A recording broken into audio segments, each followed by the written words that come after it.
Bienvenidos todos a esta segunda clase de la escuela titulada La función de los terapeutas.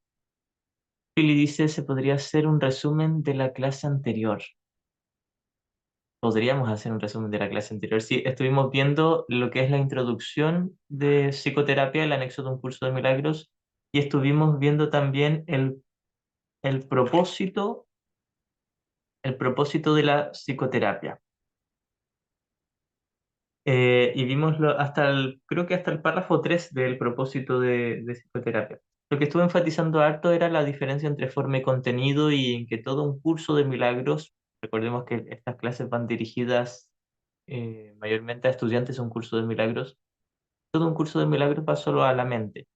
El terapeuta, la única función del terapeuta es observar su propia mente con respecto a su paciente o a su alumno o a su compañero o compañera, a su hermano o hermana, sea quien sea que se esté relacionando, mirar su propia mente, la función del terapeuta, y hacer el trabajo de perdón ahí. Eso fue lo que estuvimos enfatizando. Ahora, también hablé de que hay muchos maestros o terapeutas de un curso de milagros que tienen sus propios métodos. Yo dije que todos los métodos son respetables. Sin embargo, Jesús es bastante claro y conciso en que hay una sola función y una sola cosa que hay que hacer, que es perdonar. Si alguien luego de entender cuál es el único propósito, de pronto se le ocurre o se ve inspirado a ocupar un método como un ritual en el nivel de la forma, ya sea, por ejemplo, una constelación familiar o no sé, todos los tipos de terapia, sea lo que sea, no hay ningún problema con eso. Y yo en lo personal no tengo problema con que hagan eso. El asunto es que la única función del terapeuta es practicar el perdón con su paciente. De ahí si se ve inspirado a hacer algo en el nivel de la forma, porque intuya que puede ser el mensaje en que su paciente o su alumno o su hermano entienda el mensaje, bien. Pero aquí entra un tema de ser muy honestos, porque muchas veces creemos que que estamos siendo inspirados y en realidad nos estamos guiando por nuestro propio especialismo o nuestro deseo de ser especial o nuestra creencia de que nosotros sabemos qué es lo que más le conviene a nuestros hermanos. Así que ese es también un trabajo a hacer de ser muy honestos con respecto a cuando estoy realmente siendo inspirado o cuando simplemente creo o me autoengaño y digo, sí, estoy siendo inspirado y en realidad a mí mismo se me ocurrió tal y tal método y digo que esto es la salvación. O incluso si no lo digo con mis palabras de que este método, la forma es la salvación, si interiormente creo mínimamente que ese método es lo que me va a dar la paz, ahí ya estoy haciendo un ídolo de las formas, estoy haciendo un ritual de ello. Así que no hay nada de malo en valerse de las formas, un curso de milagros se vale de las formas, de un libro, de lecciones diarias, de texto, se vale de las formas. El punto es, y Jesús nos deja muy claro, no hacer un ídolo de las formas, ni de los rituales. Si alguien se ve inspirado a ocuparlos, bien, todo sea bienvenido siempre y cuando recuerde cuál es el propósito, cuál es la función. La función es perdonar. Em, Mili dice, hola Itzaro, ¿cómo estás? Bien, Mili, ¿tú? ¿Cómo soltar ese deseo de especialismo? ¿Cómo saber que me estoy engañando? Muy buena pregunta. Para esto se requiere juntar toda la honestidad que tengas, el 100%, ser lo más honesto que se pueda. ¿Por qué? Muchas veces nosotros presumimos de humildes y es un oxímoron obvio y evidente. Presumir nos quita toda la humildad, pero creemos ser humildes. Muchos de nosotros en nuestro camino espiritual hemos sido o seguimos siendo alguien que intenta ser humilde, intenta decir, no, yo de verdad entrego mi mente al Espíritu Santo y que sea tu voluntad y nos volvemos así como muy ceremoniales y muy respetuosos y devotos y humildes y todo el tiempo estuvimos en nuestro especialismo. El punto aquí es notar cómo me estoy sintiendo y aquí nuevamente hay que ser muy honesto porque es muy fácil caer en la confusión del placer con la paz. Entonces, cuando tengo paz es que estoy siendo honesto y es que estoy abandonando mi deseo de ser especial.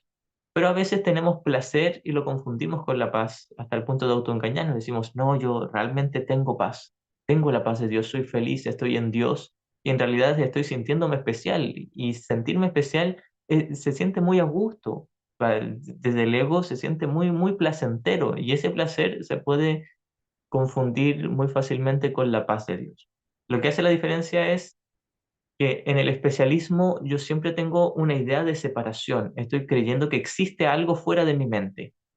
Y cuando abandono el deseo de ser especial, noto, yo sé que las formas son una ilusión y ya no me las tomo en serio. El especialismo se toma, aunque sea un poquitito mínimamente en serio las formas.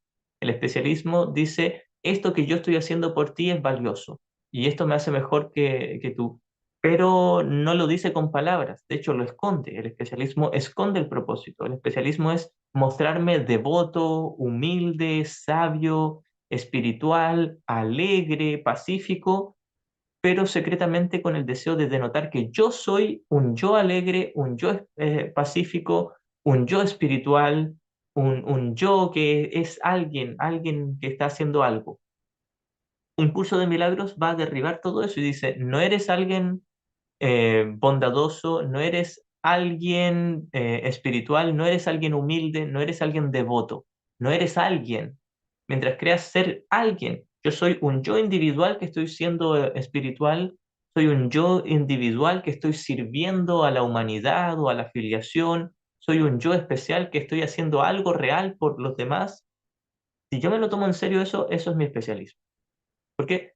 Porque en la realidad no hay un alguien, simplemente es el ser, el estado de ser, el Cristo que es uno con el Padre, y no hay un yo aparte. Ahora, desde nuestra experiencia de ser una mente aparentemente dividida, por supuesto que nuestra función es practicar el perdón con nuestros semejantes, con nuestros hermanos. Y esa es la práctica que debiéramos llevar, pero al mismo tiempo, subyacentemente, tener claro de que es una ilusión de práctica, un viaje sin distancia. Si yo creo que lo que yo estoy haciendo es real, que el perdón es la realidad última, que el milagro o el instante santo o la mente correcta son lo máximo y la realidad última, tengo una confusión entre corrección y conocimiento. Para detectar mi deseo de ser especial, solo tengo que poner atención en cuánto énfasis le pongo a mi camino espiritual, cuán especial hago mi camino espiritual. Yo soy estudiante de un curso de milagros y creo que eso es algo importante. Y Dios no conoce un curso de milagros. Dios no conoce este mundo. Por supuesto, estudiar y practicar un curso de milagros es tremendamente útil. Y si se hace con honestidad, nos va a llevar a la puerta de salida. Pero incluso la puerta de salida es una ilusión. Lo debemos practicar sabiendo que nuestro verdadero ser todo el tiempo ya está a salvo. Una vez más, es un camino o un viaje sin distancia. Cuando creo que es un viaje con distancia, es ahí cuando está el especial. Entonces, esa es una de las maneras de identificar o detectar cuándo estoy siendo guiado por mi especialismo en lugar de por mi buena voluntad, mi honestidad y mi genuina humildad. Cuando creo que yo estoy haciendo algo valioso por los demás, incluso si practico el perdón honestamente en mi mente y luego me siento especial por practicar el perdón, eso es mi especialismo. Hay un proceso por el que todos pasamos y es algo, cuando se mira hacia atrás, parece ser vergonzoso. Incluso cuando estamos en medio de ese proceso, no lo queremos asumir porque es ridículo, es tonto, es vergonzoso. Que en Wapnick le llamaba los bobos espirituales, o le llamamos también el especialismo espiritual. También que en Wapnick hablaba del proceso de estar de luna de miel con un curso de milagro. Es un proceso que en realidad no deberíamos sentirnos avergonzados ni tampoco orgullosos. Es un proceso de nuestro especialismo, de nuestra resistencia a asumir nuestra única función, por el cual todos hemos pasado, vamos a pasar o seguimos pasando, y no es un delito ni un crimen, pero es de cierta manera un retraso en nuestro viaje sin distancia. Me refiero a cuando creo que soy especial por estudiar un curso de milagros. Incluso si no lo digo con mis palabras y no digo textualmente, mírenme, yo soy especial por estudiar un curso de milagros, lo hago tácitamente y quiero demostrarle a todos los demás que yo soy el que estudia y el que enseña, y yo soy este personaje como algo real que estudia un curso de milagros y que está sirviendo a los demás con hablar o dar charlas o leer la lección, leérsela a los demás, etcétera. Y creo que eso es algo importante y valioso Le estoy otorgando valor a formas, formas temporales. Fíjense, Jesús nos dice que el único parámetro para saber si es que algo realmente es importante es si es que es eterno. Ahora, ¿mi servicio de perdón es eterno? No. Ya Jesús nos dice en la primera sección del texto, en última instancia, el milagro en sí no importa. Lo que importa es su fuente. Su fuente es Dios, el amor de Dios. Eso es lo único que importa. ¿Por qué sentirme especial por practicar el perdón? ¿Por qué no simplemente practicarlo? De hecho, el practicarlo de forma genuina me llevaría a abandonar mi deseo o mi sensación de ser especial por haberlo practicado. Si me siento especial por haberlo practicado, muy probablemente no lo practiqué honestamente. Cuando lo practico honestamente, no me siento especial por practicarlo. De hecho, me siento igual que mis hermanos, igual que el Cristo en todos mis hermanos. Y eso no es una sensación de éxtasis, de extrema alegría, es tranquilidad. Fíjense, y yo espero que seamos muy honestos con esto sin condenarnos, sin juzgarnos, porque no estamos atacando el especialismo espiritual. Estamos observándolo y examinándolo como una trampa en nuestro camino autoimpuesta, la cual nos retrasa y podríamos ir más allá de ella y ahorrar tiempo. Nuevamente, no es algo por lo que nos deberíamos sentir avergonzados. Todo el tiempo lo practicamos. Yo en lo personal, todo el tiempo me descubro en el especialismo espiritual. Y mi práctica es no condenarme por eso. Mi práctica es examinarlo y decirme, una vez más hice ser especial demostrando que yo soy el maestro y el que sabe más, y el que enseña, y el que responde las preguntas, y es muy tentador aún para mí, y lo miro y me doy cuenta, bien, por aquí no va porque no me dio paz sentirme así de especial. Prefiero sentirme uno con mis hermanos y eso es lo que me trae nuevamente de vuelta al camino. Entonces, nuevamente, esto lo estamos examinando no para sentirnos culpables o no para culpar a los demás que lo hacen, sino para darnos cuenta, es parte de la estrategia de mi sistema de pensamiento porque es parte de mi resistencia a despertar. Y de hecho, ese proceso puede durar años o décadas, incluso vidas en muchos estudiantes, porque es una postura muy cómoda. Soy yo el maestro, soy yo el gurú, soy yo el más elevado, soy yo el especial, soy yo el que lee las lecciones o el que da la charla y la clase. Es muy dulce para nosotros, ya sea como profesores de un curso de milagros, como terapeutas o como simplemente estudiantes de un curso de milagros. Es muy atractivo ser un personaje que enseña o un personaje espiritual que sugiere y apoya y acompaña a los demás en terapia o simplemente en amistad. Es muy, muy tentador para nosotros. Entonces la idea es poner atención en esto y darme cuenta, sí, es muy tentador y es muy placentero, es muy cómodo para mí, pero no me está dando la paz de Dios. De hecho, me está robando la paz de Dios. Este deseo y a veces es muy, muy secreto, tan secreto que lo tenemos negado y ni siquiera nos damos cuenta, ni siquiera lo podemos ver. Incluso muchas veces creemos que estamos siendo honestos al decir, yo ya no tengo especialismo, yo no me siento especial por enseñar un curso de milagros. Lo que nos diría Jesús es, hermano, no pierdes nada con echar otra mirada, con volver a revisar por si acaso, así como no perdemos nada, mira, yo te recomiendo échale una revisada más a tu intención, a tu propósito. De pronto te descubres en algo y te sorprendes y no te condenes si te descubres en el especialismo, pero te va a ahorrar tiempo si echas una mirada de nuevo a tu propósito y tu intención. Gracias también, Mili. Y me extendí más en este tema porque es un tema que a todos nos toca. Nuevamente, yo me pongo como ejemplo para que no vean que no estamos juzgando ni atacando al especialismo espiritual o a los bobos espirituales. Todos aquí somos bobos espirituales que de alguna manera queremos tener un personaje espiritual. Es muy tentador. Y ahora este es nuestro salón de clases donde practicar. Esta es la oportunidad para mirarnos con cariño, con paciencia, para mirarme y darme cuenta, sí, quise ser especial y no pasa nada. Realmente no pasa nada. Ken Wapnick siempre decía, el especialismo no es peligroso, el victimismo no es peligroso, el odio no es peligroso, la culpa no es peligrosa. Y luego decía, ¿cómo una ilusión, algo que no existe en el cielo, podría ser peligroso? Si no existe en el cielo, no existe en ninguna parte. Es una ilusión de especialismo. El ego no es peligroso. ¿Cómo algo que nunca existió podría conllevar un peligro real?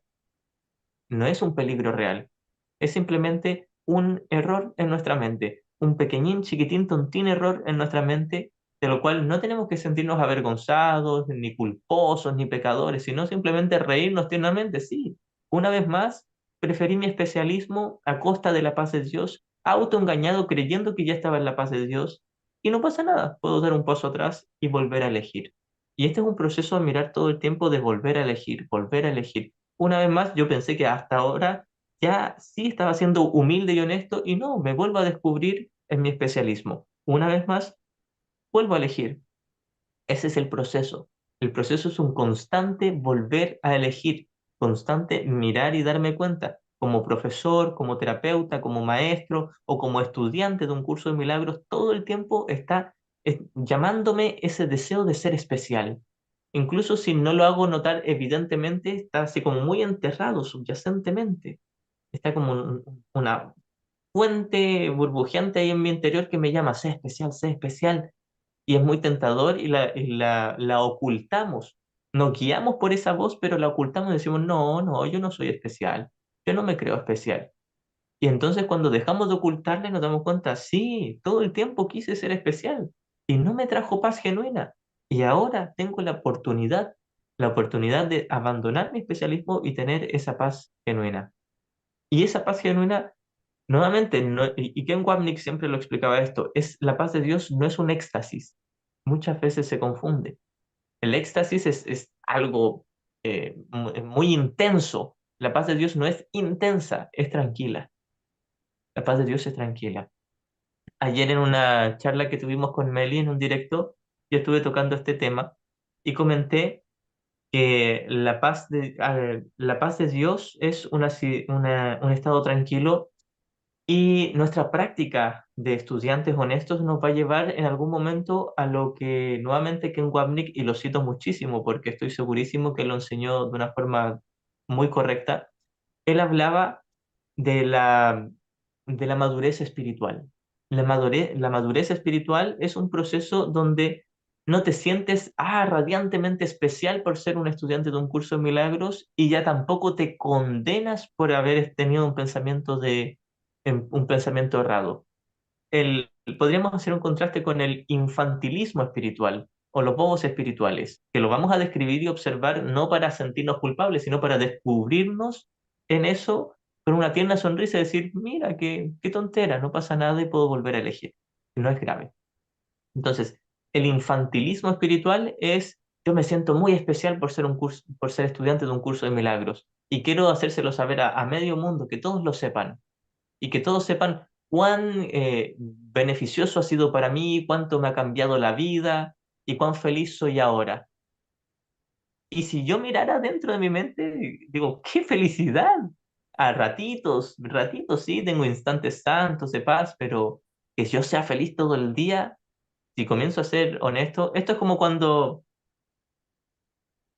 no sé si han visto esos, por ejemplo, lo que llaman las estafas piramidales, donde la gente se mete en eso y cree que es algo que le va a llevar le va a hacer conseguir mucho dinero y le va a dar mucha riqueza y mucha abundancia y mucha felicidad y quieren meter a los demás y les convence y dicen, esto es maravilloso, te va a hacer muy bien, te va a beneficiar mucho. Le venden mucho el producto o el negocio.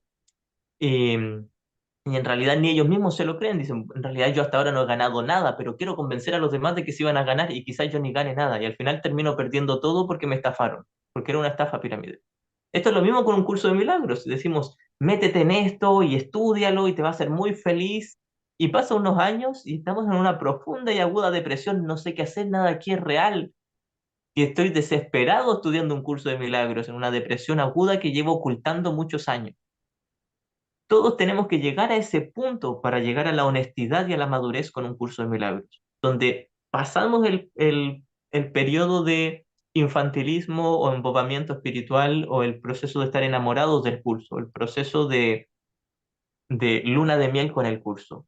Y ahí como que nos asentamos. Pasamos de ser como un perrito, un cachorro que juega y juega y juega y se mueve mucho, a un perrito ya más adulto y maduro que acompaña a su amo tranquilamente.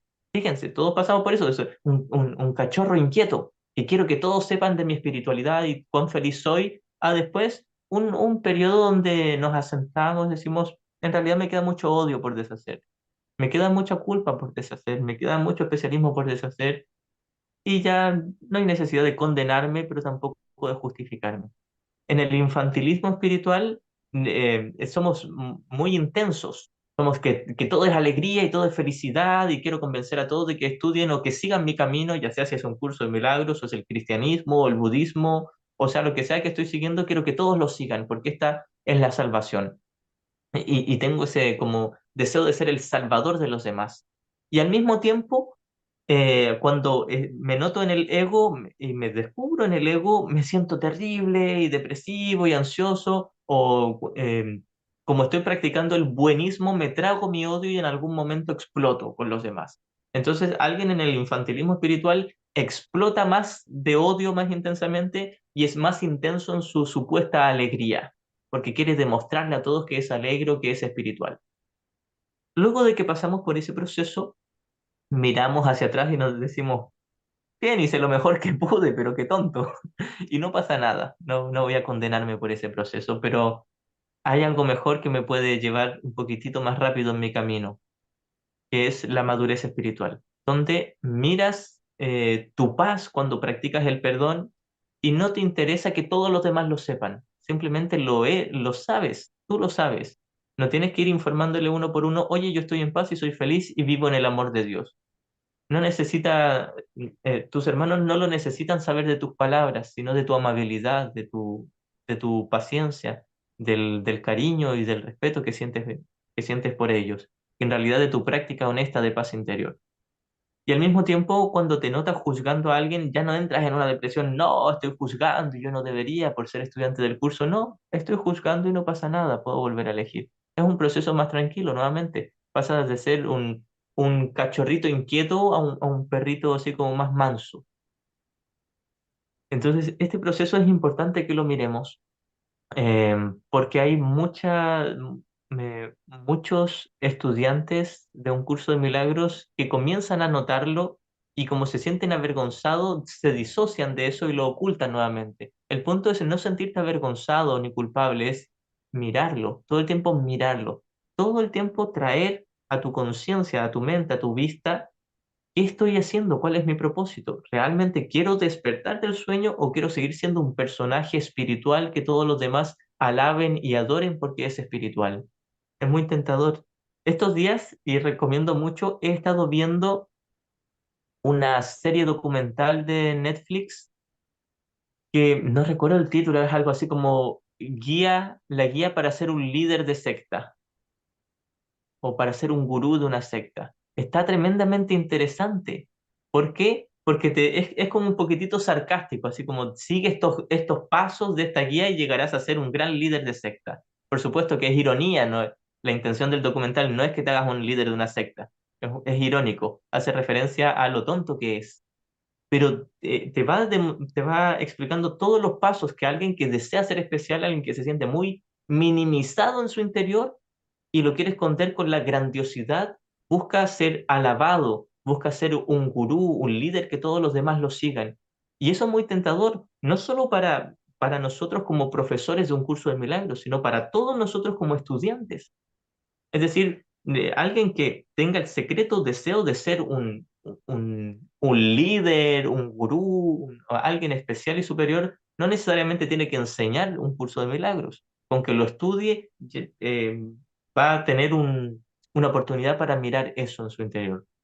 La cosa es que está muy interesante este documental, serie que tiene 6 capítulos, porque va observando cómo es el sistema de pensamiento del ego de la pequeñez y la grandiosidad.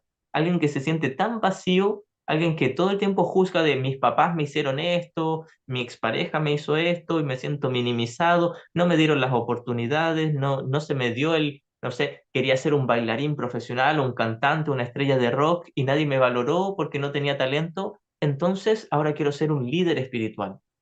Ahí mostraban casos de líderes de sectas, de sectas religiosas o espirituales, entre comillas, que habían sido fracasados Y como se lo tomaron en serio y se sintieron muy empequeñecidos, en lugar de abandonar la pequeñez, le quisieron ocultar con la grandiosidad, hasta tal punto de nubilarse y ni siquiera darse cuenta de lo que estaban haciendo, de que estaban simplemente deseando ser alguien seguido, alguien especial, alguien superior, alguien que todos los demás lo alaben porque es alguien carismático, especial, feliz, alguien espiritual.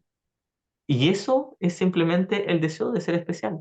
Es algo que deberíamos ver todos como ya sea terapeutas, como maestros, no para condenarnos nuevamente, no para avergonzarnos, sino para verlo como una trampa muy latente en todas nuestras mentes, que si vamos más allá de ella, vamos a sacar bastante provecho a este curso y a cumplir nuestra única función, que es perdonar y despertar. Ahora, el punto importante aquí es que nuestra única función es hacer un deshacimiento de un sistema de pensamiento errado en nuestra mente. Nuestra función de servir es desde el contenido de la mente y no desde las formas. Muchas veces creemos que estamos sirviendo a los demás porque les hablamos, porque les acompañamos físicamente, porque nos reunimos, porque hacemos algo en el nivel de la conducta.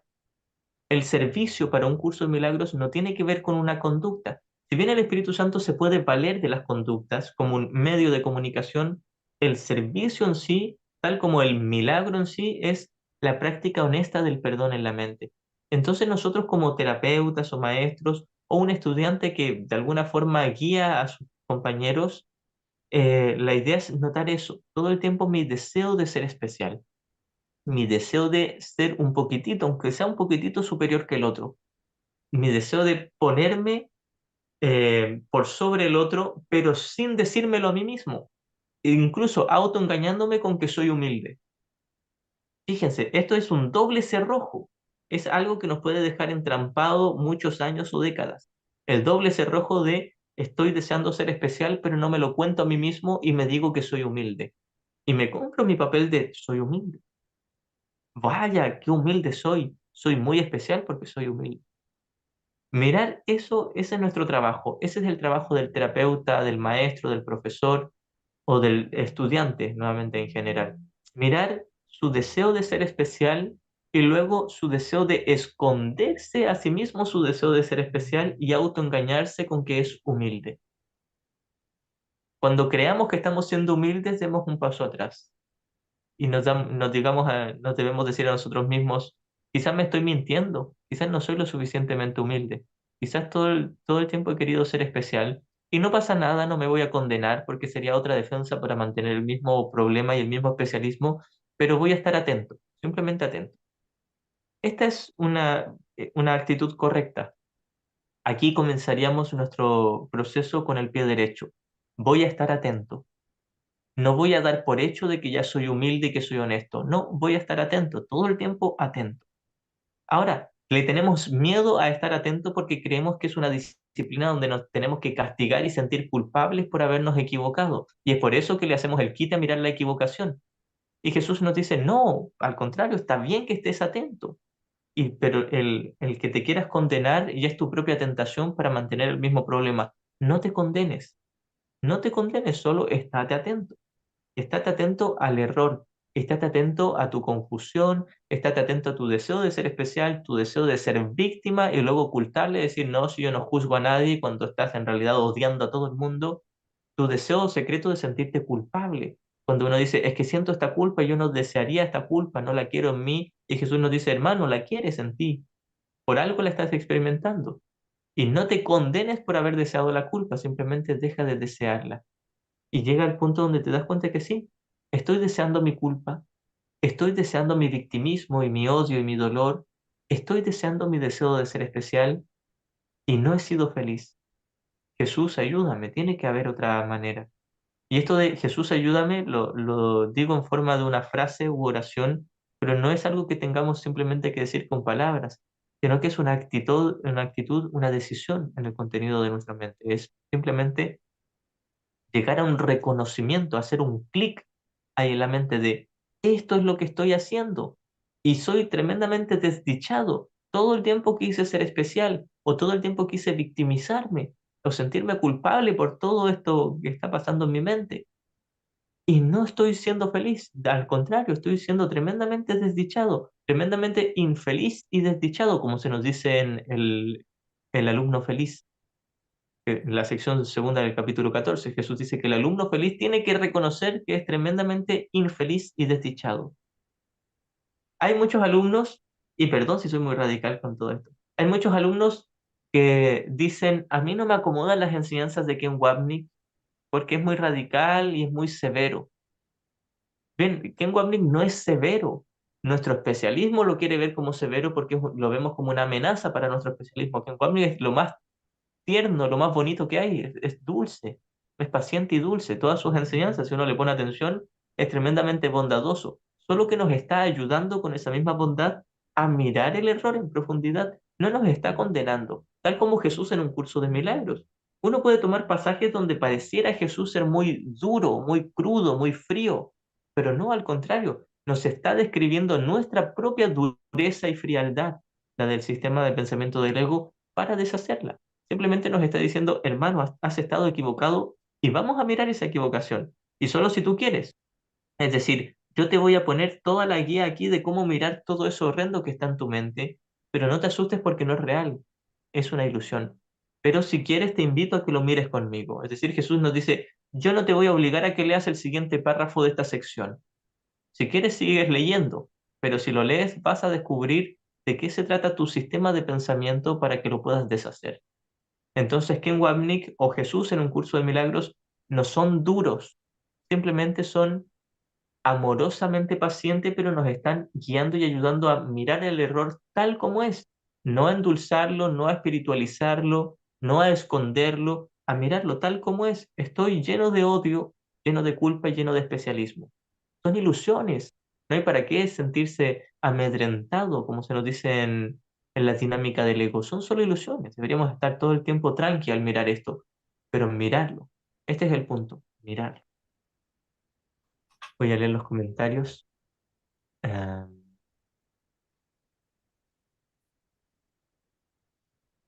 ya. Ah, María Ángel dice, ¿cómo dejar ir las emociones que nos hacen caer en tristeza y sentir poca energía como para elegir nuevamente?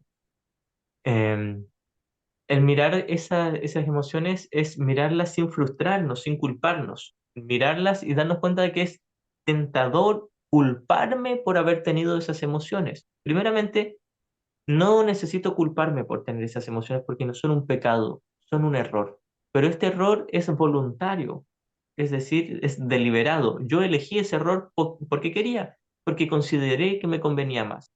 Ahora, mirar mi tentación de sentirme culpable por haber elegido ese error, porque yo lo elegí, nadie lo eligió por mí, yo lo hice. Mirar mi tentación de sentirme culpable por haber elegido el error y darme cuenta de que esa tentación de sentirme culpable es mi propia defensa para sostener el mismo error. ¿Por qué? Porque la culpa dice, logré separarme de Dios y existir como alguien especial. Por eso es que adoramos la culpa. Cualquiera diría, ¿cómo yo voy a adorar la culpa? Sí, la adoramos, por algo la experimentamos. No puedes experimentar una sensación sin desearla de todo corazón, sin adorarla. Adoro mi culpa, por eso es que la experimento. Mi tentación de sentirme culpable por estas emociones densas es mi adoración a la culpa. Es como que me postro como un devoto a los pies del ego y de la diosa culpa, diciendo, ven, tráeme todo lo que tengas que darme porque te quiero y te deseo. Es súper tonto y Jesús lo describe así en muchas ocasiones, pero la idea es darme cuenta, me siento culpable porque quería sentirme culpable. Sí, juzgué a los demás y les culpé porque quería culparles, pero ahora me echo otra carga de culpa encima porque quiero echarme esa otra carga de culpa encima porque es parte de mi estrategia para conservar mi yo especial y quiero mi yo especial. Mirar eso es lo que me lleva a la madurez de reconocer, sí, quiero sentirme culpable por haber estado en el ego y quiero seguir estando en el ego y quiero seguir proyectando la culpa en mis hermanos y quiero seguir siendo especial y siendo la víctima y siendo el héroe de los demás. Sí, quiero todo eso. Tranqui, no pasa nada, pero yo lo quiero. Y cuando deje de quererlo, va a dejar de estar ahí para mí. De hecho, nunca estuvo ahí, pero yo pensé que estaba porque lo deseaba. El mirar con esa madurez, con esa tranquilidad, es mirarlo correctamente y entonces se sueltan, pierden sentido, pierden atractivo todas esas emociones o esos pensamientos. Continúo con las otras preguntas. Eh, Billy dice, ¿cómo diferenciar la lástima con perdonar? Precisamente el perdón conlleva mirar mi tentación a sentir lástima. La sección primera del capítulo 16, que es la verdadera alternativa, la verdadera empatía, perdón, es un contraste entre la falsa empatía, que es lástima, y la verdadera empatía, que es reconocer la grandeza del Cristo en mi hermano.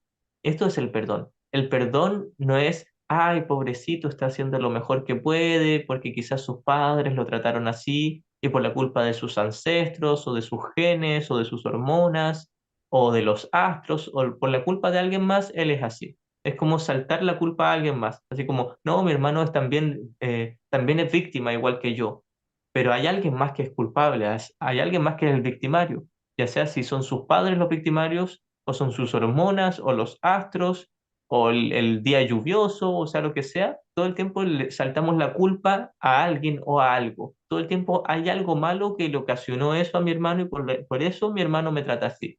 Entonces ahora creemos que eso es perdón y decir, ah, yo entiendo. Y lo confundimos con oír las peticiones de amor. Oír las peticiones de amor es darme cuenta de que mi hermano me está atacando porque quiere, no por lo que le hicieron sus padres, porque quiere, pero es porque primero se atacó a sí mismo y él cree ser culpable, porque cree que defraudó e incluso asesinó a Dios. Muy en lo profundo de su corazón cree que destruyó la paz de Dios, tal como todos lo creemos, y luego se sintió tan horriblemente culpable que quiere proyectar la culpa en mí. Y quizás incluso excusándose por lo que le hicieron sus padres, su expareja, el gobierno, los astros, el clima, sea lo que sea, da lo mismo. Se está excusando por algo que no tiene justificación. Su error no tiene justificación, pero es solo un error, no es un pecado. Y es el mismo error que yo tengo cuando le juzgo. Ambos estamos en el mismo error. Eso es oír la petición de amor. Y eso es lo que nos lleva finalmente al verdadero perdón y trasciende la lástima. La lástima es, ay, pobrecito, también es víctima como yo. Entonces no solo creo que él es víctima, ahora sigo creyendo que yo también soy víctima. Ahora estoy creyendo que él fue pecador conmigo, pero está justificado su pecado. Así como, bueno, sí, me hirió, pero ¿qué le voy a hacer? A él también lo hirieron. Esto es ver el pecado en todas partes. El perdón es dejar de ver pecado. El perdón es reconocer que mi hermano es inocente, está equivocado porque quiere. Me está juzgando y atacando porque quiere. Pero sus ataques no me han llegado porque son una ilusión de ataque.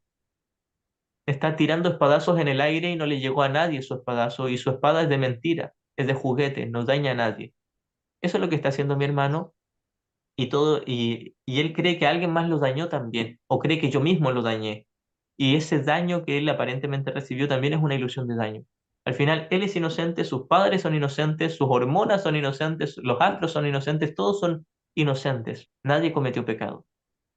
Nadie es el responsable de su decisión equivocada. Él es responsable de su decisión equivocada y si yo lo juzgo a él, yo soy responsable de mi decisión equivocada.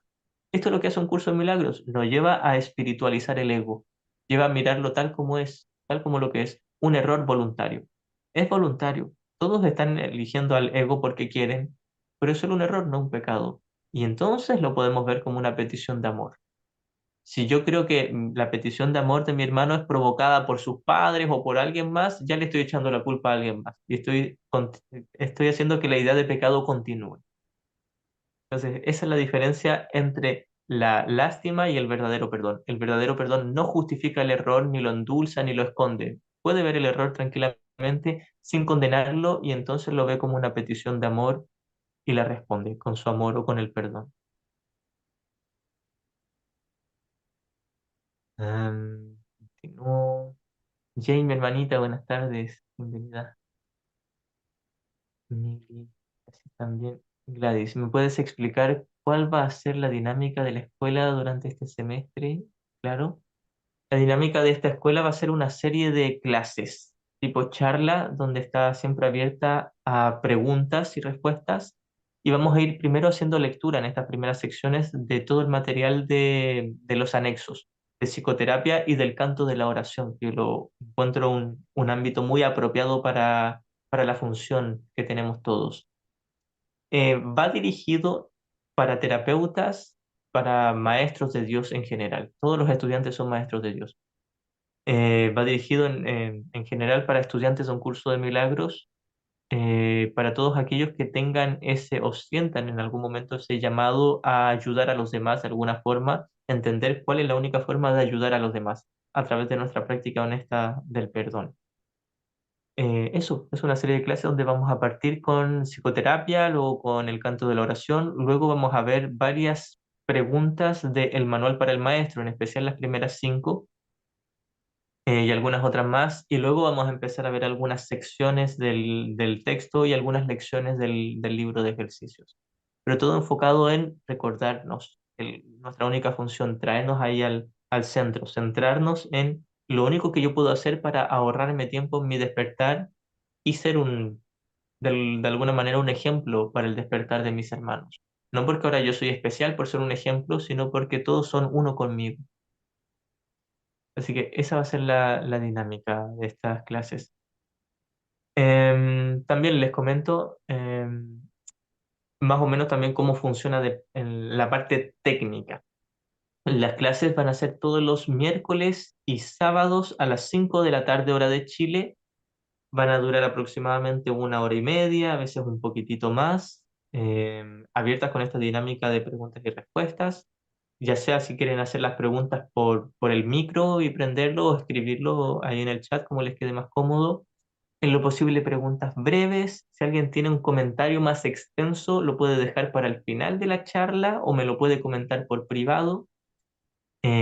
Eso lo comenté también al comienzo y lo comenté la primera clase, que fue la clase pasada. ¿Por qué? Y lo explico por qué. Porque me ha tocado algunas veces que hay estudiantes que quieren dar su propia charla entre medio, y se vuelve un poco incómodo para los demás estudiantes. Así que, por consideración a todos los demás del grupo, vamos a hacerlo así como con preguntas breves, en lugar de extenderse en todo el contexto de lo que ellos quieran exponer y enseñar. Eso sí que me disculpo de antemano, si alguien quería extenderse y dar su propio discurso largo aquí, por consideración a los demás, no lo vamos a hacer solamente. Pero si ellos quieren darme su mensaje por privado, yo los voy a escuchar. Si me quieren hablar por WhatsApp o por cualquier red. Eso, lo de la cámara, siempre véanlo según su comodidad, si quieren estar con su cámara prendida o si no están en condiciones de prender su cámara, no la prenden y no pasa nada. Si a la hora de la clase llegaron un poco tarde, entraron media hora después o entraron los últimos 20 minutos, a la hora que lleguen, entran nomás y se ponen ahí al día, entran en silencio a la clase. Si necesitan retirarse antes porque tienen un compromiso, se retiran antes, yo no tengo ningún problema y después lo ven en diferido, la parte que se perdieron porque van a estar todas las grabaciones. Eso, así funciono yo al menos con todas las clases que he hecho siempre. También abierto a sugerencias, si alguien después me quiere comentar algo por privado y me dice, sabes que esto lo podrías cambiar o en esto no me pareció, cualquier cosita, siempre abierto a sugerencias para optimizar las clases. Voy a terminar de ver los comentarios y luego, Jane, te doy la palabra, mi hermanita. Date la mano. Lisa dice, dulce como el mismo curso. Eso habrá sido sobre Jesús y sobre Ken, ¿cierto? Eh, Pili dice, el pecado original del cristianismo es la separación. Sí, si la separación se toma como algo que realmente ocurrió, coincide metafóricamente con la historia, claro, que se cuenta en el Antiguo Testamento. La historia del Génesis del Antiguo Testamento es una metáfora muy válida para describir lo que pareció ocurrir. El asunto es que en el Antiguo Testamento se dice que realmente ocurrió y en el curso se nos dice nunca ocurrió, es imposible que hubiese ocurrido, pero tú crees que así fue. Entonces es una historia mítica, metafórica, que describe bastante bien lo que pensamos que hicimos y lo que pensamos que ocurrió. De hecho, sí, Ken Wapnick recomendaba echarle un vistazo ahí al Génesis para darnos cuenta de cómo funciona el sistema de pensamiento del ego y lo que creímos haber hecho. Jane, mi hermanita, si quieres prender el micro, adelante. Muy lindo, buenas tardes a todos. Estoy en el micro, no sé si te escucha bien. ¿Se escucha bien?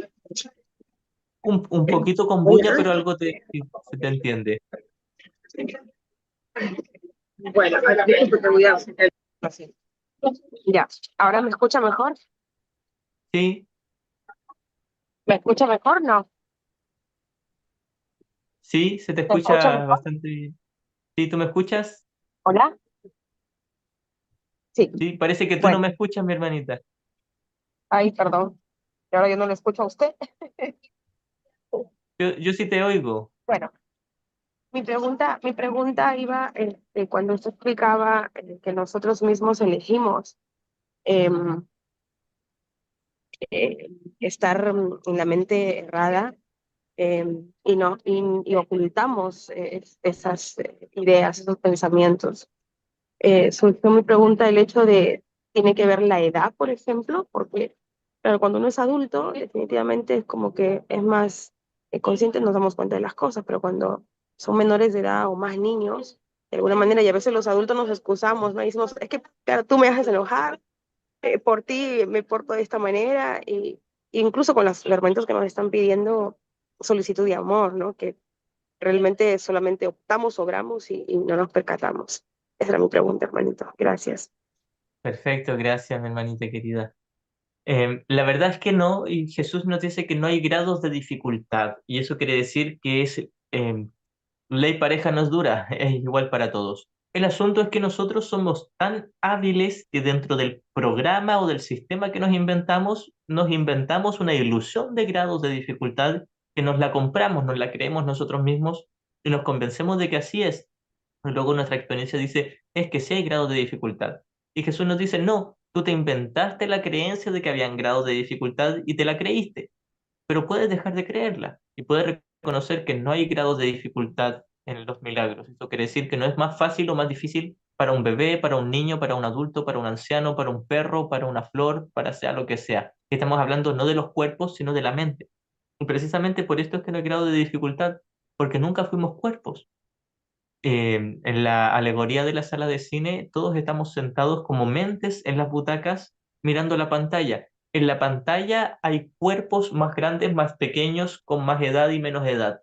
Pero en las butacas solo hay mentes. No hay mentes niñas, no hay mentes adultas, no hay mentes ancianas, solo hay mentes, solo mentes, solo tomadores de decisiones. Esos tomadores de decisiones no tienen una edad. Por lo tanto, si yo me identifico con un cuerpo de un bebé y digo, yo tengo esa edad y no puedo elegir, bien, en realidad sí puedo elegir, pero no quiero elegir correctamente, o más bien quiero seguir eligiendo erradamente. Somos muy hábiles, muy astutos, e incluso lo que hacemos es cambiar las formas.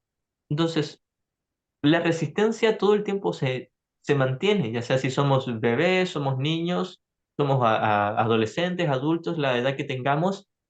Si no estamos en paz es porque tenemos resistencia y la resistencia es una oposición deliberada, voluntaria. Yo me opongo a ser corregido, yo me opongo a mi sanación, me opongo a perdonar porque quiero la edad que tenga.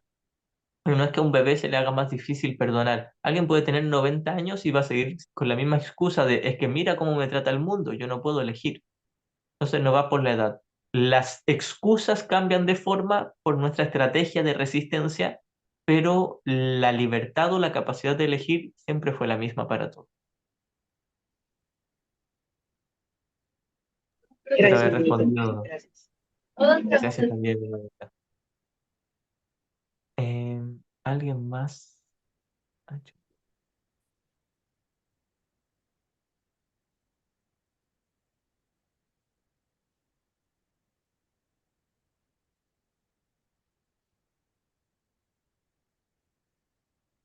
Ahora sí, aquí está. En el chat. Dice, Pili dice, Itzaro, todo lo que parece existir es este aparentemente mundo, tiene mente y tomador de decisiones. Sí, sí, porque todo el tiempo solo fuimos mente, nunca fuimos cuerpo. Así que todas las mentes son mentes, independiente de la forma o el cuerpo, la figura con la que se estén identificando, son solo mente, nunca fueron esa figura. Así que todos los seres, podríamos llamar, sí son una mente y tienen la capacidad de elegir entre el ego y el Espíritu Santo. Ahora uno diría, ¿cómo, por ejemplo, una flor, una planta o un gatito puede tomar una decisión? Sí, puede, porque así como toman sus decisiones de sentir miedo, sentir tristeza, sentir enfado, y las plantas sienten tristeza y enfado, así pueden tomar la decisión de sentir paz a través de abandonar la idea de separación o de ataque.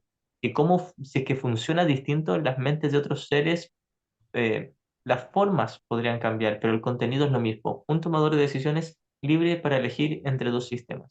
Eso es igual y es parejo para todas las mentes, independiente de la forma o la figura con la que crean estar identificados. Ahora, para nosotros es tentador creer que hay algunas formas que se les hace más difícil porque es la proyección de nuestra propia creencia de dificultad. Pero lo cierto es que no es difícil para nadie. Que muchos o la mayoría tengan resistencia no hace que realmente sea algo difícil. Voy a leer otros comentarios. La continuación de la pregunta de Pili era, ¿o solo tiene mente y tomador de decisiones las personas? Bien, sí, no, todos independiente de la forma. A propósito, antes de leer la otra pregunta de, de Pilar Ron, em, muchas veces creemos que hay un solo tomador de decisiones que está eligiendo por todos nosotros. Es como si hubiese un solo gran marionetista y que él elige lo que yo pienso, lo que mi hermano piensa y lo que todos piensan. En realidad, cada aspecto de la mente del hijo dormido que cree estar separado tiene su propia libertad de elección. Es decir, puede elegir. Yo no puedo elegir por mi hermano no puede elegir por mí. Eso es un punto en el que por lo general hay confusiones y se explica en la sección sexta del capítulo 25 donde dice tu función especial. Dice que todos tenemos una función que solo nosotros podemos cumplir y nadie más la puede hacer por nosotros. Ni Jesús, ni el Espíritu Santo, ni Dios mismo la puede ejercer esa función por mí, que es mi función de perdonar. Por supuesto, no es una función en el mundo, en la pantalla, no es en el mundo de la forma, sino en el contenido de la mente. Es en la mente que está dormida. Mi única función en mi mente es practicar el perdón. Y solo yo puedo hacer esta práctica de perdón. Mi hermano no puede hacer el perdón por mí. Si mi hermano practica el perdón, puede inspirarme y yo puedo verme llamado por su práctica a elegir lo mismo, así como puedo tener resistencia y verlo con rechazo y verlo como una amenaza, tal como se le vio a Jesús. A Jesús se le vio por muchos como una amenaza, como algo peligroso. Y eso que él estaba en perfecta paz. Y era porque los demás tenían resistencia. El deseo de ser especial de los demás les llevaba a tener resistencia a Jesús. La misma resistencia que le tenemos ahora a un curso de milagros y a Jesús en nuestra mente. Entonces cada quien tiene la libertad. No es que haya uno solo que decida, tú vas a estar en el ego y tú en el Espíritu Santo y tú en el ego y tú en el Espíritu Santo. No, no es una solamente que elige por todos. Es cada quien elige libremente y no puede elegir por las otras mentes. Ahora, el que haya muchas mentes es una ilusión, porque en la realidad del cielo hay una sola mente, eso es cierto. Y que en Wapnick decía, en el cielo, en el reino, somos uno, en el sueño somos iguales, iguales con respecto a que somos un tomador de decisiones y tenemos las mismas condiciones de elegir entre un sistema errado y uno correcto. Todos tenemos esa libertad y estamos en esa misma condición por ahora. Eso es lo que nos hace iguales. Cuando despertemos nos vamos a dar cuenta que siempre fuimos uno, pero mientras estemos soñando, cada quien tiene su libertad de elegir y nadie puede controlar a su tomador de decisión. Aclaro esto también porque hay profesores de un curso de milagros que dicen que yo no soy el que toma las decisiones, que alguien las toma por mí y tengo que estar a su merced, que el hijo dormido las toma por mí. El asunto es que yo soy el hijo dormido o soy un aspecto del hijo dormido que puede elegir. Porque muchas veces dicen, si ahora estoy en el ego es porque corresponde, tenía que estar en el ego. No, eso nos dice, no, no tienes por qué. De hecho, hay una sección, la cuarta del capítulo 4 que nos dice, no tiene por qué ser así. Cuando te veas tentado a sentir dolor, tristeza, culpa, no tiene por qué ser así, nos dice. Entonces, no es que si ahora estoy en el ego es porque es perfecto que yo esté en el ego, no, para nada, es súper tonto estar en el ego. No es un pecado, pero es ridículo estar en el ego. El punto es que puedo elegir. soy libre para elegir. No es que esté a merced de una mente por ahí va a decidir cuando yo esté en el instante santo. No, yo como mente soy el que decido cuándo estar en el instante santo. Am, ahora sí, Pilar Ron dice, en la pantalla mis hermanos actúan para mí y yo para ellos, como un show. Bien, tal como con el pensamiento yo no puedo controlar las mentes de mis hermanos, tampoco puedo controlar las conductas, porque Jesús dice que una conducta se deriva de un pensamiento, pero si mi hermano tiene su propio pensamiento, su conducta deriva de su pensamiento y no del mío. Em, así que no soy yo el que provoca las conductas de mis hermanos, ni son ellos los que provocan mi conducta. De hecho, creer que yo soy responsable de la conducta de mis hermanos es la misma trampa de creer que ellos son responsables de mi conducta. Yo soy así porque el mundo me hizo así. Es lo mismo. Fíjense, pareciera como si fuese muy espiritual decir yo soy responsable de todo lo que hacen los demás. Pero sería la misma creencia de decir todos los demás son responsables de lo que yo hago. Y si yo ando golpeando y asesinando, los demás son responsables. Es lo mismo, ¿no? No, por lo general no nos damos cuenta, pero es una conclusión lógica. Si seguimos las directrices de un curso de milagros nos lleva a una conclusión lógica. Soy yo el tomador de decisiones y no mis hermanos, por mí. Y cada quien tiene su propio tomador de decisiones y yo no me puedo meter en su mente y controlar su mente o su conducta.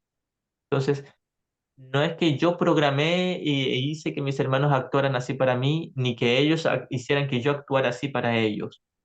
Quizás en algún nivel muy, muy profundo, inconsciente, nos pusimos de acuerdo en algunas cosas, pero en el presente cada quien tiene su tomador de decisiones y puede seguir eligiendo cómo pensar y también cómo actuar. O incluso si se me reprime mi actuar en mi mente, nadie me puede controlar. Quizás, por ejemplo, no sé, me encadenen y me torturen, me tengan amarrado y yo no puedo hacer nada físicamente para liberarme. Sí, tal vez no puedo hacer nada físicamente para liberarme, pero mi mente sigue siendo libre. Lo importante aquí es la mente. La mente siempre es libre para elegir con qué maestro quiere estar.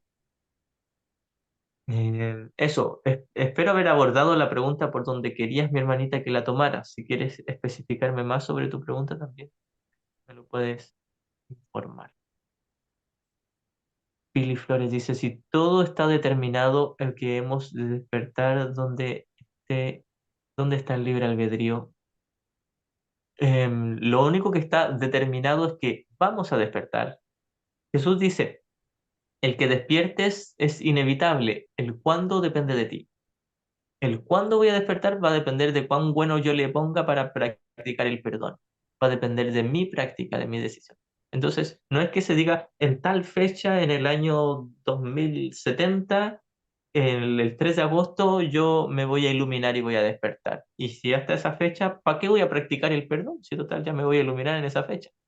No funciona así.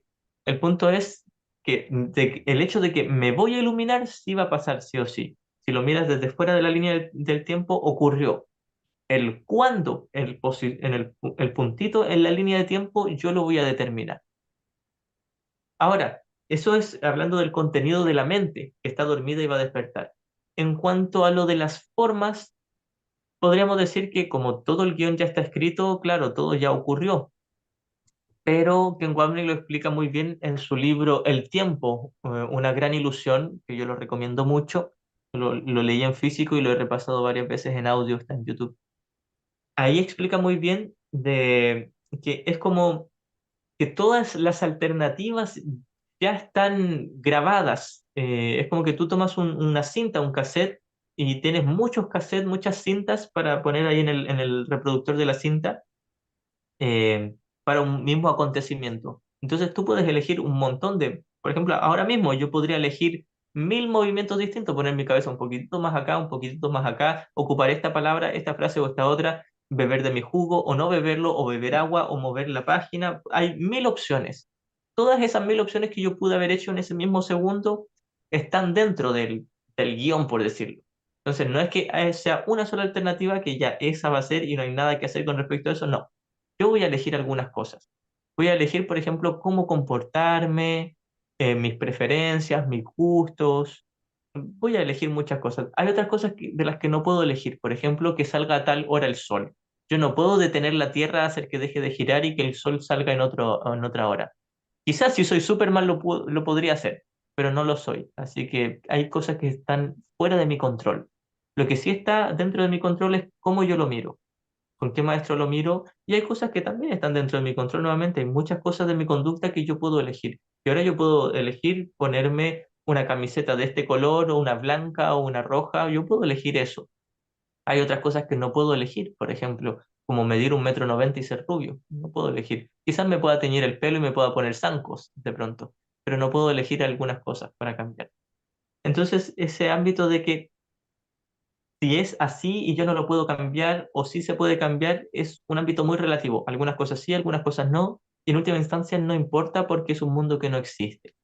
Lo que sí puedo cambiar es mi sistema de pensamiento. En la conducta, sí, medianamente puedo controlarla, algunas cosas que sí, otras cosas que no, pero mi mente sí la puedo controlar siempre. Así que el hecho de que hay una frase en el curso que dice el guión ya está escrito hace referencia a que todo el sueño ya acabó. Cómo procedió cada situación o cada escena de la película va a depender de algunos, de todos, de muchos, de uno. Es bastante relativo ahí. Todos pueden intervenir, a veces a un grupo sí y otro no, pero es un grupo, es un ámbito muy relativo. Por ejemplo, hay personas que pueden controlar mentalmente los objetos y pueden levantar una taza con su mente y de pronto pueden levantarle el brazo a alguien con su mente. Entonces uno se pregunta, ¿quién levantó ese brazo? ¿El mismo propietario del brazo u otra persona con su mente? ¿Quién sabe? Quizás entre los dos, quizás solo el que tiene el poder psíquico. Entramos en un ámbito muy relativo que en realidad no es tema para el curso. Continúo con las otras preguntas.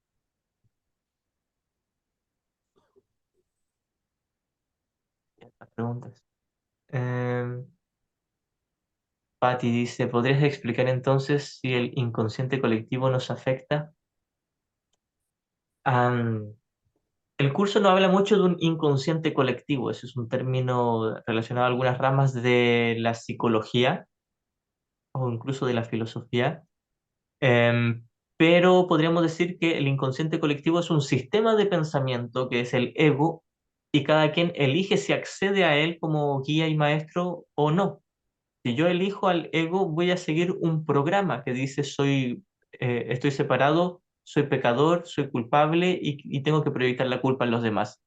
La forma en que tome va a ser bastante relativa, pero ese sistema, ese programa en mi mente va a ser siempre el mismo. Pecado, culpa y miedo. Pecado, culpa y miedo va a ser para todos los que elijan al ego. Entonces, si hablamos de un inconsciente colectivo como un sistema de pensamiento errado, todos tenemos el mismo sistema, el mismo programa, pero elegirlo va a depender de cada quien. Yo puedo elegir ese programa o ese inconsciente colectivo o puedo elegir al Espíritu Santo, que también podríamos decir que es un inconsciente colectivo basado en el perdón y la paz.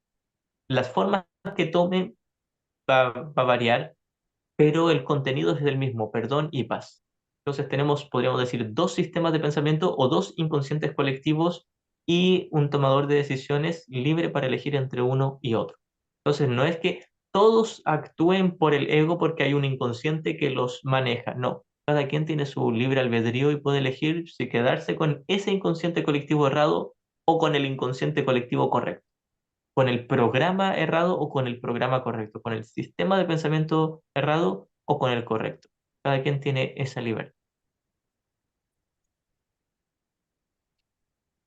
Continúo, espero haber respondido tu pregunta, mi hermanito. A ver, dice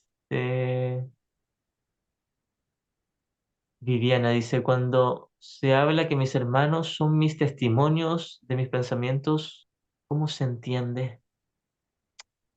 Bien, esto es lo mismo que la famosa página 500, la sección segunda del capítulo 21, donde Jesús dice, somos responsables de lo que vemos. Dice, soy responsable de lo que veo, se refiere a soy responsable de cómo lo veo.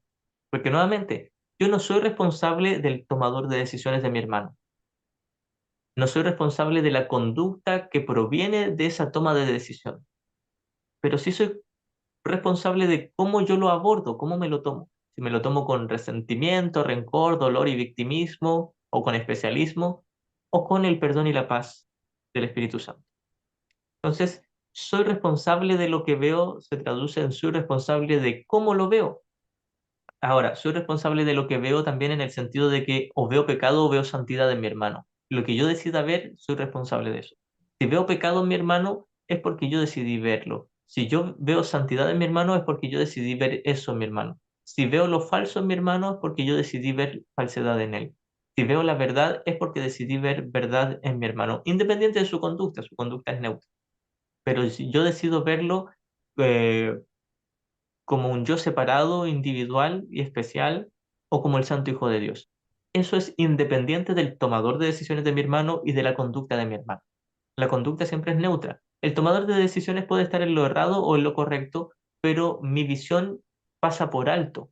Mi visión correcta dice, no me importa si mi hermano está en el ego o en el Espíritu Santo, yo le voy a amar igual porque quiero ver la santidad. Ya sea si él esté sintonizando esa santidad o esté en el ego, yo voy a ver su santidad igual.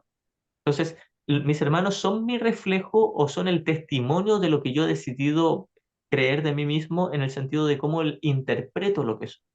Si interpreto de que son culpables, y a Jesús le ocurrió eso. Todos interpretaron de que Jesús era malo, que era culpable. Y Jesús estaba en la mente correcta. Entonces, para ellos, para todos los demás, Jesús era el testimonio de que ellos eran pecadores. ¿Por qué? Porque ellos creían ser pecadores y lo proyectaron en Jesús y lo veían como una figura temible. Lo cierto es que Jesús estaba iluminado y en perfecta paz, pero los demás que lo atacaron proyectaron su propia culpa en él, en Jesús. Entonces Jesús se volvió el testimonio del pecado de ellos, aunque Jesús no creía en el pecado. Ahora, cada quien que haya decidido dejar de proyectar su culpa en Jesús, pudo ver que Jesús era el testimonio de su propia santidad, no porque Jesús estuviese iluminado o fuese especial, sino porque ahora podrían ver eso en todos sus hermanos. Estén los demás en el ego o en el Espíritu Santo, da lo mismo. La conducta que tengan da lo mismo. El punto es, si yo veo pecado en mi hermano, soy responsable de ver eso porque creo que eso está en mí. Pero es mentira, no está ni en los demás ni en mí. Y si veo santidad en mi hermano, soy responsable de ver eso. Y eso sí es verdad y está tanto en él como en mí como uno solo. Así que mis hermanos son el testimonio o son testigos de lo que yo he decidido creer de mí mismo, haciendo referencia a mi interpretación de ellos, no a lo que ellos hagan. Por ejemplo, no es que si mi hermano está enfadado, furioso y golpeando a los demás, quiere decir que yo también soy furioso y golpeo a los demás. No, no necesariamente. Ahora, si yo lo juzgo por eso, es porque yo tengo mis propios pensamientos de violencia y de ataque, quizás muy reprimidos, pero siempre es el mismo error. Si mi hermano está enfadado y yo lo condeno por estar enfadado, yo me estoy enfadando con él al mismo tiempo.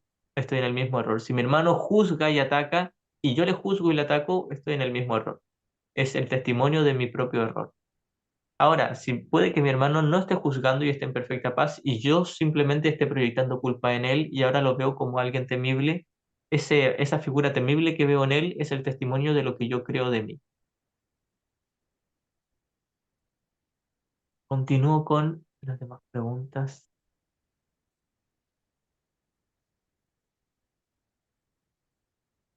Fermín dice, cuando hablaste de especialismo parece una utopía, pues con frecuencia te sientes especial y pierdes la paz. Te sientes víctima o solo, separado, a veces inferior, otras superior, pero es un comienzo ver que cometes errores y tienes resistencias, ¿no? Sí, ese es el proceso. Jesús, hay una famosa línea donde nos dice que para el instante santo no se requiere tener una mente libre de pensamientos impuros, perdón, sino ninguno que deseemos conservar. En otras palabras, Jesús nos dice, no tienes que ya estar iluminado para que se te ayude. Tienes que reconocer que necesitas ayuda. Tengo que reconocer que no sé perdonar para que se me enseñe. Tengo que reconocer que estoy equivocado y entonces puedo ser corregido. Entonces, no es que desde ya tengo que llegar a la santidad para aprender a perdonar. Simplemente tengo que reconocer que sí, es muy tentador para mí juzgar, condenar, sentirme especial, creerme superior o inferior. Es muy tentador el especialismo para mí y eso es lo que yo he estado eligiendo y elegí mal. Ahora puedo aceptar ayuda para volver a elegir. El punto es no condenarme por haber elegido mal, porque es solo un error y no un pecado. Entonces no se nos pide tener una mente perfecta ya, sino reconocer que no sabemos pensar de una forma perfecta y necesitamos ayuda. Al comienzo de la sección tercera del capítulo 14, Jesús nos dice que el alumno feliz no se siente culpable por tener que aprender. Eh, Luego sigue Fermín. Se puede perdonar sin tantos pasos teóricos como en automático. Sientes que tu hermano pide ayuda y simplemente no pierdes la paz ni entras en su juego y te sale de ayudarle con amor y bromeando o simplemente con el silencio. Bien, con nuestra práctica cada vez va a ir siendo más rápido. Ahora bien, el perdón nunca es automático, porque automático es algo que se hace por sí solo sin que se tenga que elegir. El perdón siempre es una elección voluntaria, solo que cada vez la hacemos más rápida y pareciera después como si fuese automático, pero es que en realidad tomamos esa decisión rápido, por preferencia, por elección personal y no porque se hizo así sin querer o automático. Y es cosa de entrenar nuestra mente, de practicar. Esa también es la función o es el propósito de estas clases, ayudarnos a entrenar, a entender cómo está funcionando nuestra mente para ahorrarnos tiempo y llevarlo a una práctica. Práctica, práctica y más práctica es lo que va a hacer que cada vez sea más rápido. Ahora, no te puedes saltar los pasos. Hay solo tres pasos del perdón y solo dos nos tocan a nosotros y si se hace perfectamente el primero, con ese basta. Ya viene por añadidura el segundo. El primero es examinar el problema tal como es, darme cuenta dónde se encuentra, en mi mente, no en mi conducta ni en la conducta de los demás. Que soy yo el responsable de esa elección en favor del ego, entender por qué lo elegí, porque quería ser especial, porque quería proyectar culpa, para mantener la culpa en secreto en mí, pero sin deshacerla, pero viéndola en los demás. No justificarme, no condenarme, no proteger el problema, no endulzar el problema, no espiritualizar el problema, simplemente mirarlo, sí, estoy eligiendo el odio porque yo me odio a mí mismo. Y quiero eso para mantener mi yo especial.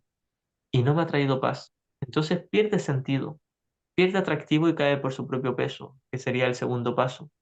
Si se hace correctamente el primero, inevitablemente llega el segundo.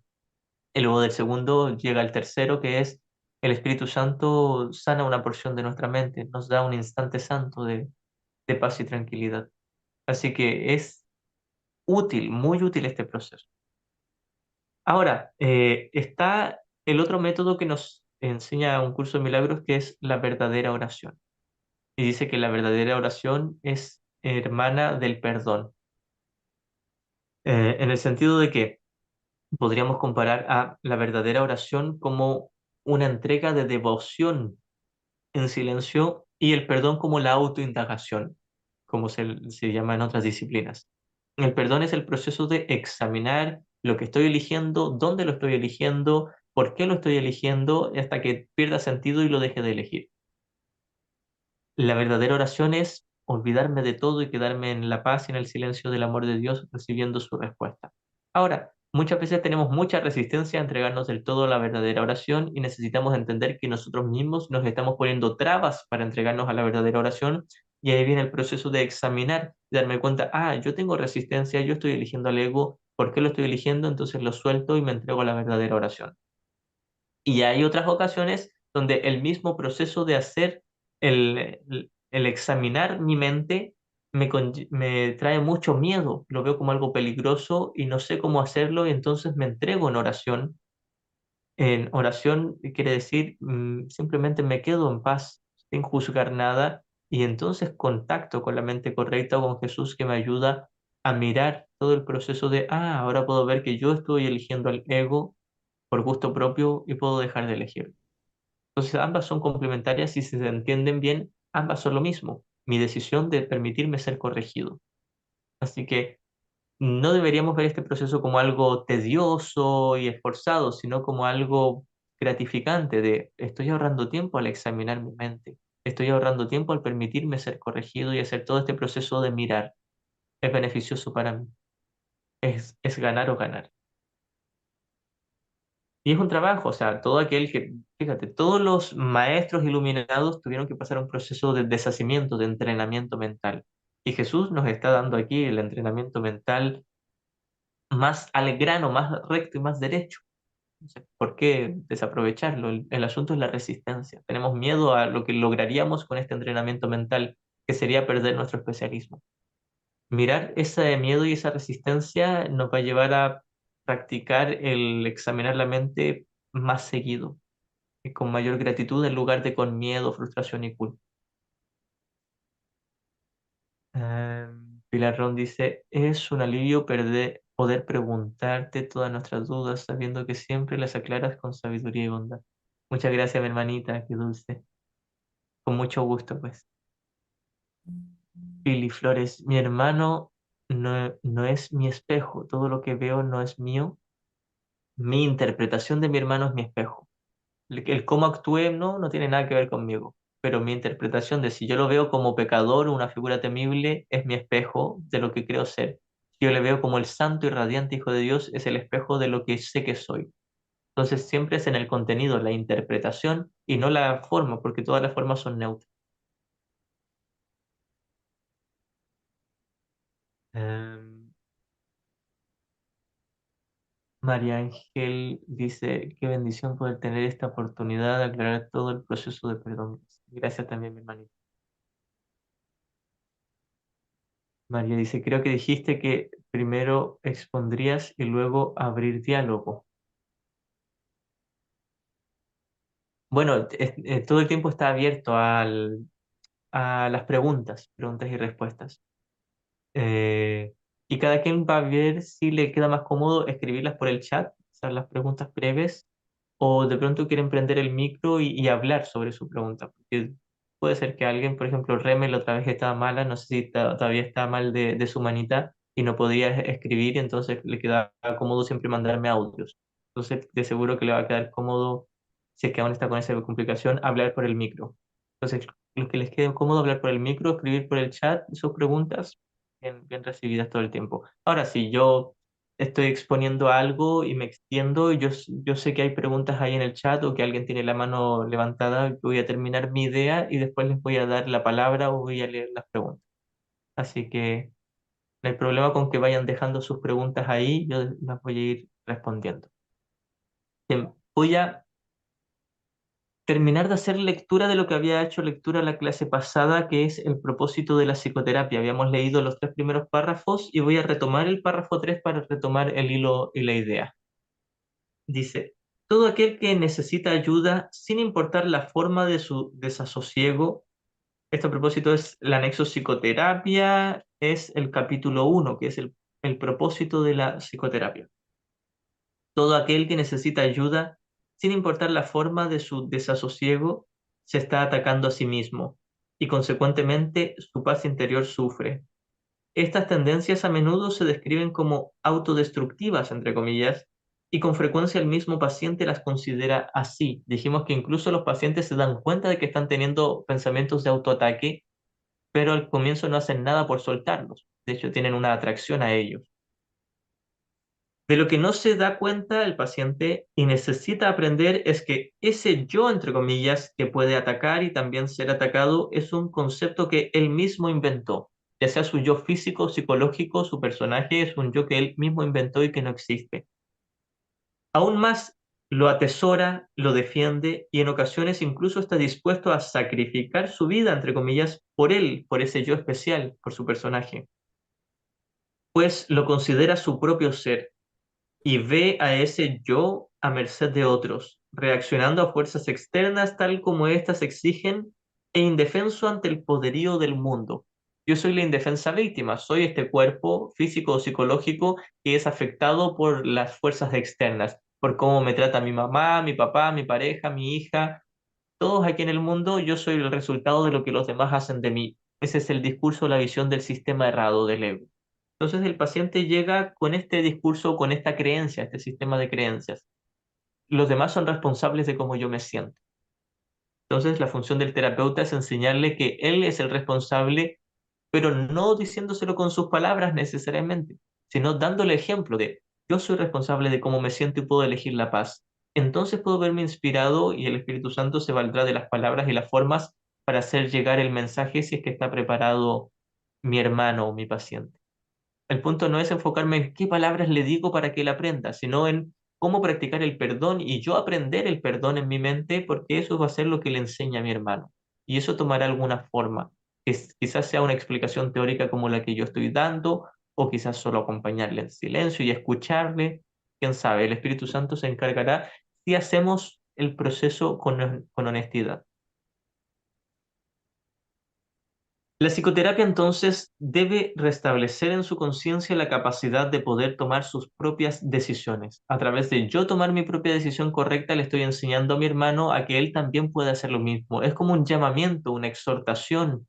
Esta exhortación no es una obligación o imposición, es una invitación tácita de yo practiqué el perdón, entonces mi hermano podrá ver un ejemplo en mí y sabrá alguna parte de su mente que él también puede hacer eso. Aun cuando tenga resistencia todavía, una parte de él sabrá que puede tomar esa decisión.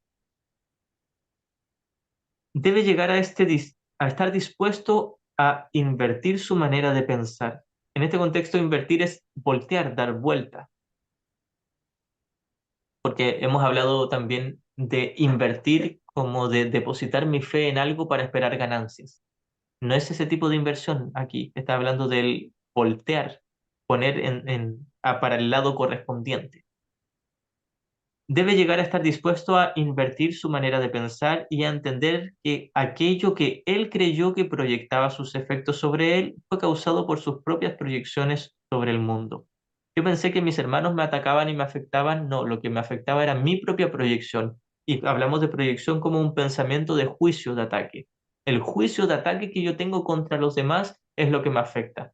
No es el juicio de ataque que los demás tengan contra mí, no es la proyección de los demás lo que me afecta, es mi propia proyección, mi propio deseo de ver culpa afuera es lo que me está causando miedo o dolor. Por ende, el mundo que ve no existe. El mundo pecador y culpable que veo no existe. Visualmente es solo un mundo neutro e inexistente. Hasta que no acepte esto, al menos en parte, el paciente no podrá considerarse a sí mismo como verdaderamente capaz de tomar decisiones. El paciente de alguna forma tiene que entender si es que quiere sanarse, y esto es para todos, no solo para los pacientes, sino para nosotros como terapeutas o ayudantes de los demás, entender que yo soy mi propio tomador de decisiones. Mi paz no depende de mi paciente y de los problemas que me cuente mi paciente, dependen de mi elección. Y es así como le enseñaré que sus problemas o sus problemas mentales, por decirlo, su falta de paz mental proviene de sí mismo y no del mundo. Y luchará contra su libertad al creer que es su esclavitud. Hasta que no entienda que es él mismo su tomador de decisiones, luchará contra su poder de tomar decisiones creyendo que es esclavitud. Es decir, ese es el proceso por el que pasamos todos como resistencia. Mientras no reconozca que yo soy el tomador de decisiones y que puedo elegir la paz, estaré luchando contra la paz, incluso sin darme cuenta al comienzo. El paciente no necesita creer que la verdad es Dios para avanzar en el camino de la salvación, pero debe comenzar a distinguir la verdad de la ilusión, reconociendo que no son lo mismo, así como estar paulatinamente más dispuesto a ver las ilusiones como algo falso y a aceptar que la verdad es verdad. Aquí podemos hablar en dos sentidos. Primero, que el mundo de las formas y lo que pensé que me estaba ocurriendo era una ilusión. Y segundo, mi interpretación acerca de mis hermanos es una ilusión, mi interpretación errada. Entonces el paciente y nosotros mismos como terapeutas no es necesario que creamos que Dios es la verdad. Simplemente con que distingamos que hay una verdad y hay algo falso, incluso si no nos gusta el término Dios, eso ya va a ser el comienzo de la sanación. El ayudarle a mi hermano o a mi paciente a reconocer que hay una diferencia entre lo falso y lo verdadero y que él puede elegir, eh, proviene de yo haber elegido. Nuevamente, la única manera en que yo le ayude a mi paciente a distinguir entre un sistema errado y uno correcto es yo distinguir entre mi sistema errado y mi correcto y elegir el correcto. Una vez más, no es por las palabras que yo diga, es por el sistema de pensamiento que yo elijo y ese sistema correcto hallará, hallará las palabras útiles para mi hermano. No soy yo el que tenga que elegir de qué forma llegar a mi hermano. Soy yo el que tiene que elegir cuál es mi maestro y entonces ese maestro llegará a través de mí hacia mi alumno, estudiante, paciente o hermano, sea quien sea. Una vez más, no es un curso acerca de formas, sino acerca del contenido. Esto no es una formación para decirles cómo actuar y qué decir. sino cómo elegir a Jesús en sus corazones. Es una metáfora para elegir al Espíritu Santo en nuestras mentes. Continúo, dice, a partir de ahí, su maestro, con M mayúscula, que es el Espíritu Santo, lo llevará tan lejos como él esté dispuesto a ir. Cuando comienza a darse cuenta que él es una mente libre para elegir entre un sistema y otro, el Espíritu Santo le irá ayudando en la medida en que él lo permita. La psicoterapia tan solo puede ahorrarle tiempo. El Espíritu Santo utiliza el tiempo como lo estima más conveniente y nunca se equivoca. Entonces el que yo le ayude a mi hermano le va a indicar el camino, es como que me transformo en la alternativa, en un faro de luz, y eso le va a ahorrar tiempo, pero él va a tener que hacer su proceso de perdón en su mente, con ayuda del Espíritu Santo. La psicoterapia bajo su dirección del maestro interior, el Espíritu Santo, es uno de los medios que emplea para ahorrar tiempo y para preparar maestros adicionales para su obra. Entonces aquí está hablando de la psicoterapia como la ayuda que le prestamos a nuestros hermanos a través de nuestra práctica de perdón va a ser lo que finalmente le ayude a nuestros hermanos a reconocer que son el tomador de decisiones y que estaban eligiendo equivocadamente y que pueden volver a elegir. Todo el tiempo está hablando de la práctica de perdón en el contenido de la mente, no de las formas. No hay una conducta o una palabra apropiada y correcta. No es conducta, no es palabra, no es forma, es contenido. La gran respuesta contiene las pequeñas respuestas.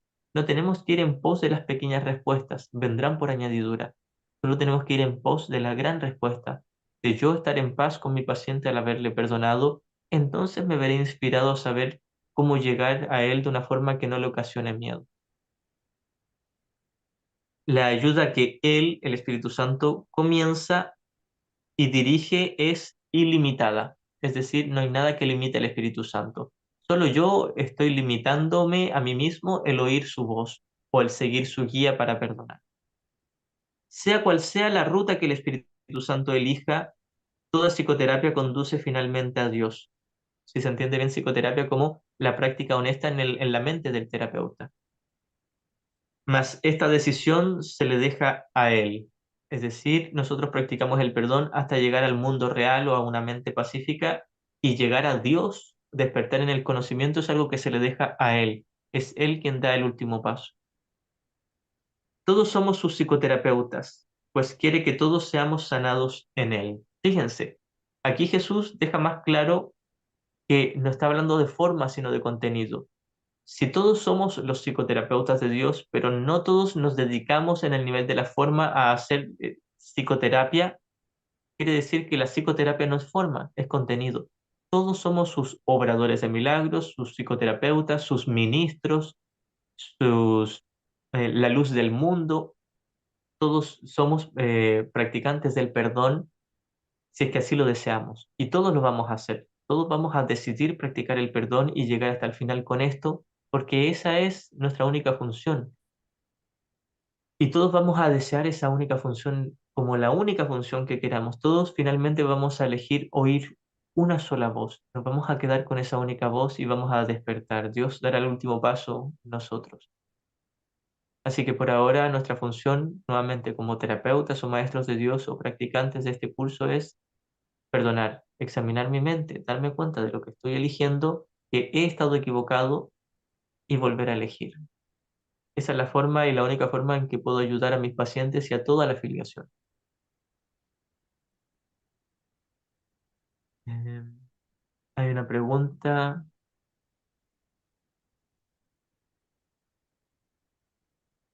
llave de la luz. Después si me das tu nombre porque no sé quién es llave de la luz. ¿Cómo estás tan seguro que todo esto es un sueño, que es una ilusión, que nada de esto existe, que es una pantalla y yo estoy en una butaca, que nadie me está haciendo nada, que yo soy el tomador de decisiones? ¿Cómo es que estás tan seguro? Buena pregunta. Si estuviese tan seguro no estaría aquí de partida. Tengo mis dudas y tengo mis resistencias. Ahora, yo podríamos decir que tengo una creencia. Es Romy. Gracias, mi hermanita, por la pregunta. Tengo una creencia porque al mirar el material de un curso de milagros, que es lo que estamos estudiando, y al llevarlo a la práctica me ha dado resultados de paz e instante santo. Y eso es lo que me confirma que en realidad es así como se cuenta en el curso. Y tiene sentido cuando te das cuenta de que eres libre para elegir, y si eres libre para elegir, quiere decir que eres una mente, porque el cuerpo no es libre para elegir todo. De pronto puede venir a alguien y asesinarme físicamente y yo no puedo hacer nada contra eso. No puedo elegir todo lo que le ocurre a mi cuerpo, pero sí puedo elegir cómo se siente mi mente. Y es eso lo que nos ayuda a darnos cuenta que somos una mente libre y que cuando elegimos la mente correcta sentimos una paz, que es recién el reflejo de una paz infinitamente más grande e inefable. Es por una cosa de que si tú lo llevas a la práctica, todo va calzando, va siendo una conclusión lógica, que te va haciendo sentido y vas teniendo fe en ello por experiencia. Entonces la experiencia te va a llevar a determinar y decidir que este es tu camino. Ahora, partimos un poquitito en realidad con fe.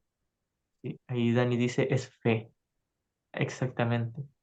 Al principio tienes como que te abres mentalmente a, bueno, voy a probar esto, voy a tener un poquitito de fe, como se nos dice en la intro del libro de ejercicios, que casi todos se la saltan y es muy útil leerla. En la intro dice que ni siquiera tienes que creer en estas lecciones ni aceptarlas como verdaderas, sino simplemente aplicarlas, utilizarlas. Es utilizándolas como te darás cuenta de que son verdad. Y eso no solo va para el libro de ejercicios, sino para todo el material de un curso de milagros. La práctica te va a llevar a que esto tenga sentido para ti. Em, María Ángel dice, desarrollar la confianza es una tarea para hacer. Así es. Y ya en las siguientes clases vamos a también estar abordando el desarrollo de la confianza del manual para el maestro. Vamos a terminar con los anexos y después vamos a hacer ver al menos las primeras 5 preguntas del manual. Em, Alba dice TAM. No sé si se le escapó ahí esa palabra o no sé qué quiere decir. O es un acrónimo. Bien, estamos en la hora. Si alguien quiere hacer la última pregunta, también es obediencia, ahí corrige. También es obediencia. Sí, es ser humildes y seguir una guía que venga desde más allá de nuestro ego, lo cual nos cuesta bastante porque queremos siempre ser nuestro propio maestro y el curso nos dice, no seas tu propio maestro porque te has enseñado mal. Mejor deja que el maestro te enseñe porque él sí te ama mucho más de lo que tú te amas y quiere realmente felicidad para ti. Bien, estamos listos, terminamos esa lectura del propósito de la psicoterapia. El siguiente miércoles vamos a continuar con el capítulo 2, que es el proceso de la psicoterapia. Ah, Lucero dice, yo desde que empecé a dejar todo en manos del Espíritu Santo, llevo mi día a día más en paz. Gracias por todo lo aprendido. Gracias, mi hermanita. Eso es, vamos a ir viendo por una experiencia. La experiencia de que cada vez que decido abandonar mi resentimiento, mi culpa, mi especialismo y tengo un estado de tranquilidad interior, eso es lo que me va a motivar para seguir practicándolo y me va a dar fe de que lo que se me enseña aquí es cierto. Bien, pues estamos listos. Muchas gracias. Gracias a todos y nos vamos a seguir encontrando aquí en las clases. Bienvenidos todos. Si de pronto tienen a alguien que quieran invitarlo, que me manda un mensajito, yo le inscribo. Recuerden que esto tiene un aporte sugerido que no es excluyente. Hay muchos que están aquí becados y yo muy agradecido y honrado de que quieran estudiar aquí conmigo. Así que muchas gracias a todos y bendiciones. Nos encontramos prontito. Los Gracias, que tengan mi gracias WhatsApp, Isabel por cualquier todo. duda, pregunta, ahí me la mandan también. Gracias. Muchísimas gracias, muchísimas gracias. Muchas gracias. Chao, chao, Bendiciones. chao. Bendiciones, bendiciones.